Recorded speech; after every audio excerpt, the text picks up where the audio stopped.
पिंडार नदी तुमको घुमा ले आते हैं। जहां नदियां मिलती हैं उस संगम के जगह को हम लोग कहते हैं। अब यहाँ भूगोलवेताओं में हो गया बवाल कि अगला नाम हम अलकनंदा दें कि अगला नाम भागीरथी दे। धौली गंगा विष्णु गंगा किस प्रयाग में? अलकनंदा लेके आगे बढ़ती है तो इसमें फिर एक और नदी आके मिलती है भागीरथी की। जब एक बड़ी नदी और एक छोटी नदी, दो नदियां आपस में मिलती है तो आगे किसका नाम जाएगा ये उसकी गहराई पे डिपेंड करता है।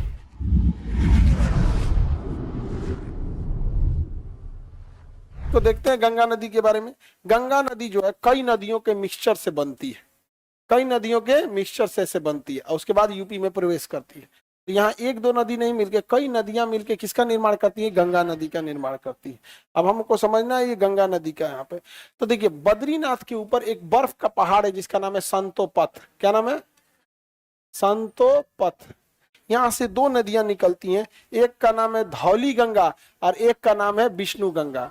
धौली गंगा और विष्णु गंगा, बताइए एक का नाम धौली गंगा और एक का नाम विष्णु गंगा। धौली गंगा और विष्णु गंगा ये दोनों आपस में मिलती है, उस जगह का नाम है विष्णु प्रयाग। क्या नाम है? विष्णु प्रयाग। क्या नाम है?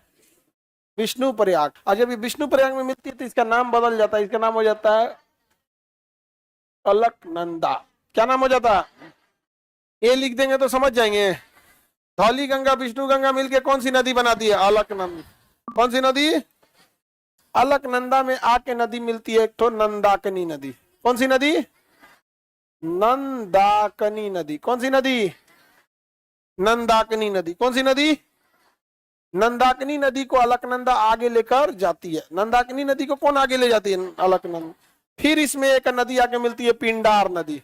कौन सी नदी? पिंडार नदी। कौन सी नदी? पिंडार नदी। इन दोनों नदियों को लेके आगे कौन बढ़ती है? अलकनंदा। अलकनंदा दो नदियों को लेके आगे बढ़ी, नंदाकनी और पिंडार। नंदाकनी और पिंडार। तो बताइए अलकनंदा में पानी बढ़ेगा कि नहीं? दो नदियों को लेके चल रही है। तो बताइए संतोपथ हिमानी से कितनी नदियां? दो। धौली गंगा विष्णु गंगा। धौली गंगा विष्णु गंगा मिल जाएगी, क्या बनेगी? क्या बनेगी? विष्णु प्रयाग में अलकनंदा बन जाएगी। अलकनंदा में कौन आके मिलेगी? कौन नदी? मंदाकिनी। कौन सा? नंदाकिनी। नंदाकिनी को आगे लेके जाएगी अलकनंदा। कौन ले जाएगी? अलक। फिर आगे आएगी पिंडार नदी। कौन नदी? पिंडार नदी। पिंडार को भी कौन ले जाएगी? अलकनंदा। अलकनंदा बहुत बड़ी नदी है, लेके चलती है। कहीं चलो पिंडार नदी तुमको घुमा ले आते हैं। अलकनंदा इसे भी लेके चल जाती है। इधर से एक नदी आती है मंदाकिनी। कौन नदी? मंदाकिनी नदी। वो नंदाकिनी थी, ये मंदाकिनी है। मंदाकिनी इधर से रहेगा कि इधर से रहेगा, मात्रा देख लेंगे। तो फिर कौन सी नदी आगे मिली? मंदाकिनी। कौन सी नदी? मंदाकिनी। अब बताओ अलकनंदा में पानी ज्यादा हो गया कम? अलकनंदा नदी कहती है इतना पानी दे दिया सब हमको, हम आगे बढ़ते हैं। फिर तो अलकनंदा इसको लेके फिर आगे बढ़ती है।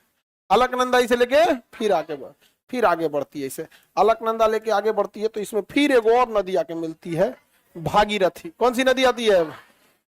भागीरथी आके मिल जाती है। कौन सी नदी आके मिलेगी? भागीरथी नदी। कौन सी नदी बाबू?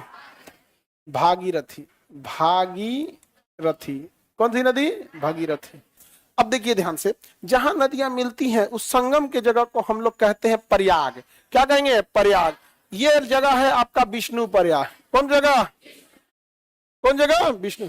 ये कहलाएगा नंद प्रयाग। क्या कहलाएगा? कौन प्रयाग? नंद प्रयाग। तो ये विष्णु प्रयाग। ये वाला नंद प्रयाग। ये कहलाएगा कर्ण प्रयाग। कौन सा प्रयाग? कर्ण प्रयाग। कौन सा प्रयाग? कर्ण प्रयाग। तो बताइए धौली गंगा विष्णु गंगा किस प्रयाग में? विष्णु प्रयाग। देखिए धौली गंगा विष्णु प्रयाग, विष्णु नदी पे पड़ गया विष्णु प्रयाग। नंदाकिनी पे मिल गया नंद प्रयाग। समझा गया कि नहीं? नंदाकिनी पे क्या मिल गया? नंद पर। तो बताइए धौली गंगा विष्णु गंगा मिलेगी विष्णु प्रयाग, बन जाएगी नदी। हाँ अलकनंदा। अलकनंदा और नंदाकिनी मिलेगी नंद प्रयाग। अलकनंदा और पिंडार मिलेगी कर्ण प्रयाग। कौन सा प्रयाग? कर्ण प्रयाग। कान से याद रखेंगे कर्ण प्रयाग। बताइए धौली गंगा विष्णु गंगा मिलेगी विष्णु प्रयाग, नदी बनेगी अलकनंदा। अलकनंदा और नंदाकिनी मिलेगी नंद प्रयाग, आगे बढ़ेगी अलकनंदा। अलकनंदा और पिंडार मिलेगी कर्ण प्रयाग।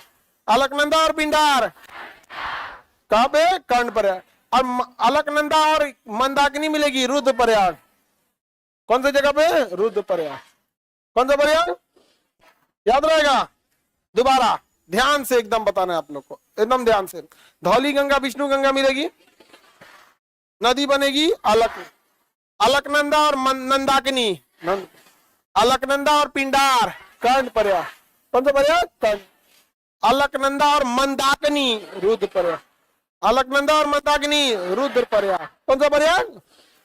अब अलकनंदा और भागीरथी देवप्रयाग, अलकनंदा और भागीरथी देवप्रयाग, अलकनंदा और भागीरथी, अलकनंदा और भागीरथी देव। 5 को प्रयाग मिलेगा, 1 2 3 4 5, इसे कहते हैं पंच प्रयाग। क्या कहेंगे? पंच प्रयाग में कितने प्रयाग? विष्णु प्रयाग, नंद प्रयाग, कर्ण प्रयाग, रुद्र प्रयाग, देव प्रयाग। याद रहेगा? क्या कर रहा है? गोल्ड ले रहा हूँ 10 रुपए से। 10 रुपए में गोल्ड। 10 रुपए की कीमत बढ़ेगी जब सेव करोगे गोल्ड के साथ। गोल्ड भी अब फोन पे। मुझसे नहीं हो रही है एनसीईआरटी। बड़ी नदी कौन है? अलकनंदा। यही वजह है कि जब एक बड़ी नदी और एक छोटी नदी, दो नदियां आपस में मिलती है तो आगे किसका नाम जाएगा ये उसकी गहराई पे डिपेंड करता है। जैसे यहाँ तो मंदाकिनी और अलकनंदा दोनों मिली थी, लेकिन अगला नाम क्या आया? अलकनंदा। मंदाकिनी क्यों नहीं हुआ? जैसे गंगा और यमुना का संगम होता है तो यमुना खत्म हो जाती है, गंगा आगे बढ़ती है। तो ये डिपेंड करता है किसकी गहराई ज्यादा। जो नदी की गहराई ज्यादा हो गई उसी को सीनियर माना जाता है और जूनियर को लेके चल जाता है।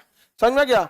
अब जैसे यहाँ पे देखिए, यहाँ नंदाकिनी जूनियर थी तो अलकनंदा ले गई, पिंडार नदी जूनियर थी तो अलकनंदा ले गई, मंदाकिनी जूनियर थी अलकनंदा ले गए। अब जब यहाँ अलकनंदा पहुंचती है ना तो भागीरथी कहती है कि यहाँ जेठानी देवरानी ना, दोनों बराबर। समझ में गया? भागीरथी बहुत बड़ी नदी है। भागीरथी कैसी नदी है? बहुत बड़ी नदी और बहुत गहरी नदी है, बहुत बड़ी और बहुत गहरी नदी। अब यहाँ भूगोलवेताओं में हो गया बवाल कि अगला नाम हम अलकनंदा दें कि अगला नाम भागीरथी दे। दोनों की गहराई सेम, दोनों की चौड़ाई लगभग बराबर, दोनों विशाल नदी। तो वहां पे बवाल हो गया। तो आगे जो नदी बनी यहाँ के बाद, तो ये नदी का नाम हो गया गंगा नदी। कौन नदी? कहा कि ना भागीरथी और ना ही अलकनंदा, क्या रहेगी? गंगा। क्या रहेगी? गंगा। तो सबसे पवित्र गंगा का जल होता है देवप्रयाग। कहाँ पे? देवप्रयाग। यहीं से तो गंगा जन्म लेती है। गंगा जन्म कहाँ से लेती है? कहाँ गया गंगोत्री? जो बोलते हैं गंगा गंगोत्री से निकलती है, कहाँ गया? इधर तो गंगोत्री का होते पता नहीं चला है। मैं भागीरथी जो निकलती है वो गंगोत्री से निकलती है। ये जो भागीरथी है ना, ये कहाँ से निकलती है? गंगा। और ऐसा कहा जाता है कि भागीरथी के मिलने से ही गंगा का निर्माण, इसलिए गंगा का पर्यायवाची भागीरथी भी होता है। गंगा का पर्यायवाची भागीरथी। क्या करेंगे? भागीरथी। तो भागीरथी गंगा का पर्यायवाची भी होता है। समझ में आ गया कि नहीं आ गया? पकलोल सब याद रहेगा।